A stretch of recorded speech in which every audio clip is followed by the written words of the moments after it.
L'Institut universitaire de formation et recherche en soins, IUFRS, est un institut qui est roman qui a été créé en 2007. La mission de l'Institut est l'enseignement et la recherche en sciences infirmières.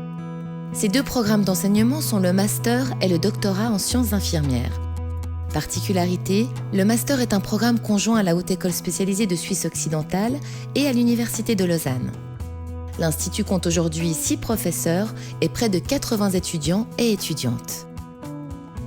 L'objectif de l'IUFRS est de permettre aux infirmiers de Suisse romande de poursuivre une formation académique dans leur discipline.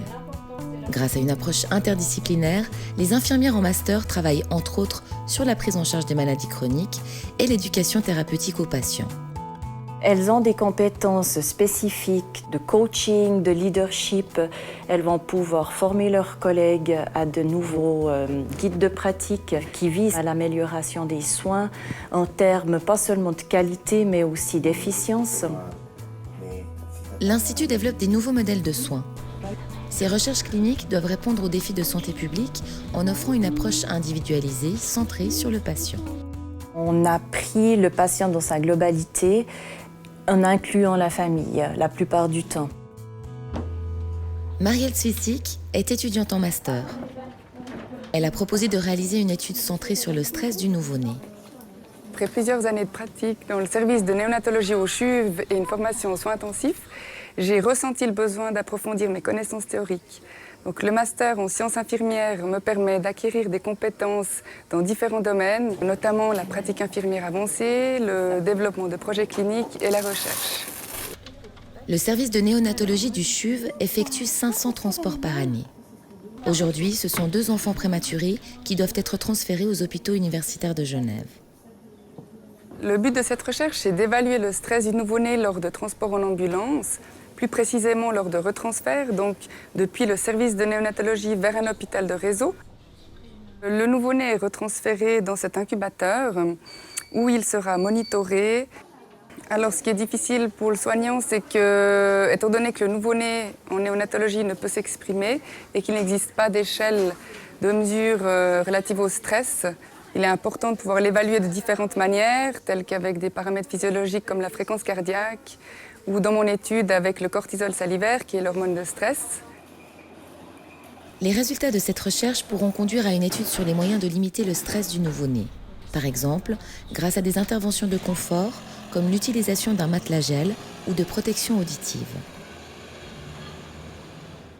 Dans le département médico-chirurgical de pédiatrie, l'IUFRS mène plusieurs recherches. La première s'intéresse à la prise en charge de la douleur chez les enfants hospitalisés aux soins intensifs.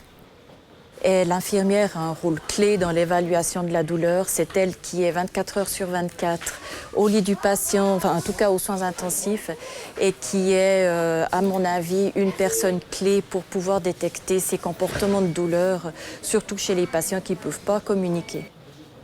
Le deuxième axe de recherche a pour but de soutenir les familles pour les aider à gérer les symptômes des maladies chroniques chez leur enfant. Notamment rhumatologie avec une étude télénursing qui a été financée par le Fonds national où on a testé une consultation infirmière des patients qui sont atteints de maladies rhumatismales qui consistait à prendre contact avec le patient avec une première consultation puis ensuite faire un suivi téléphonique tous les mois. Le soutien aux patients est aussi au cœur des activités d'Andrea Serena, doctorant à l'IUFRS. Nous sommes au centre des tumeurs thoraciques du CHUV. Andrea développe le rôle de l'infirmier clinicien spécialisé pour informer, conseiller et soutenir les patients souffrant d'un cancer du poumon. Ce suivi va durer pendant toutes les étapes du parcours de soins, en étroite collaboration avec l'ensemble des partenaires médicaux. Soit au niveau de la diagnostic, du traitement et pour aider le patient à mieux comprendre, mais aussi à chercher de le soutenir au niveau psychologique. Et quand je parle des patients, j'entends toujours aussi les proches. En fait, on travaille aussi beaucoup avec les proches ou la famille. Le but final de la recherche, alors bien sûr, c'est de développer ce type d'intervention, mais aussi de comprendre la faisabilité de cette nouvelle intervention. Évidemment, chaque fois qu'on crée une innovation dans son système de santé assez complexe comme ce qu'on est en train de vivre, il faut comprendre avant tout si c'est faisable et acceptable. Et les recherches de l'Institut s'intéressent à toutes les populations de patients, comme ici, au service universitaire de psychiatrie de l'âge avancé. C'est donc une recherche qui est faite dans le cadre de mon doctorat en sciences infirmières. Je développe en fait des profils de personnes qui sont hospitalisées ici, qui souffrent de démence avec des problèmes de comportement. Parce qu'en fait, il s'agit d'une population qui est assez hétérogène et l'idée, c'est de déjà voir un peu quel type de personne est accueillie ici à l'hôpital. J'ai pu isoler 4 profils et ça va permettre après de pouvoir matcher ces profils avec des types d'interventions, de prise en charge plus individualisées. La recherche de Claudia s'inscrit dans toute une interrogation concernant la prise en charge des patients qui ont des problématiques de type Alzheimer.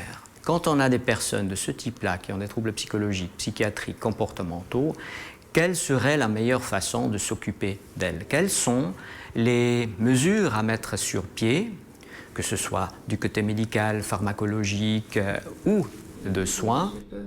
Le but, c'est d'aller vers une médecine qui tienne de plus en plus compte, finalement, des besoins individuels de la personne. On suit un soignant et on regarde. Alors c'est clair que le grand but, c'est d'essayer d'améliorer les soins, de faire avancer également la profession, de la développer. Donc c'est clairement une vision multidisciplinaire qu'il faut qu'on ait. Il faut qu'il y ait vraiment des interactions avec tous les corps de métier. L'IUFRS donne des outils scientifiques aux soignants pour favoriser ces synergies. L'enseignement et la recherche menés par l'Institut vont permettre de développer de nouveaux modèles de soins. Ils devront répondre aux besoins futurs en matière de santé publique avec une population vieillissante et une augmentation des maladies chroniques.